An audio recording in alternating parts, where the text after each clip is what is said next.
Oui, c'est un engagement qui est tenu. Nous avons baissé de 10% le taux de la taxe d'habitation, de la taxe foncière et du foncier non bâti. C'est une façon de redonner du pouvoir d'achat aux Lavallois, de relancer l'économie locale. Ce sont plus de 18 millions d'euros qui ne seront pas prélevés sur les Lavallois pendant la durée de notre mandat.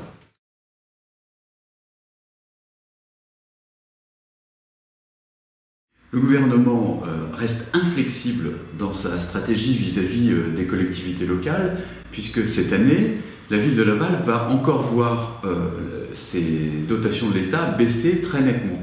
Nous allons perdre 1,5 million. L'année dernière, nous avions perdu 1,3 million. Ce qui fait que depuis 2 ans, nous avons perdu plus de 4 millions. Et chaque année, ça va être comme ça. Donc ça devient de plus en plus difficile, d'autant plus que ce désengagement de l'État va de pair avec un transfert de compétences de l'État vers la ville sans qu'il y ait de compensation financière. Je citerai par exemple les TAP, les temps d'accueil périscolaires, ou le service d'instruction des permis de construire qui auparavant était assuré par l'État et qui maintenant ne l'est plus.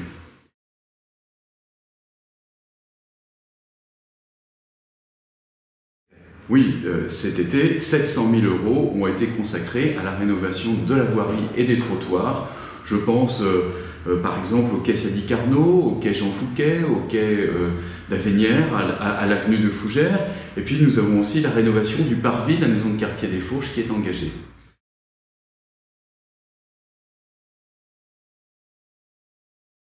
S'agissant des investissements, plus de 1,5 million d'euros est consacré cette année aux équipements sportifs. Nous avons d'ailleurs très récemment posé la première pierre de l'extension du gymnase Pascal Ménard au Bourgny, et les dossiers du dojo des Francs Archers et de la construction du hangar pour le vol à voile pour les planeurs sont en cours.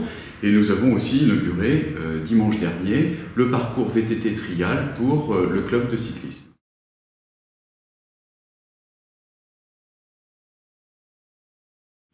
Dans l'immédiat, notre priorité concernant le cadre de vie, ce sont les aménagements de proximité dans les différents quartiers et le réaménagement de la place du 11 novembre, plus précisément du square Foch.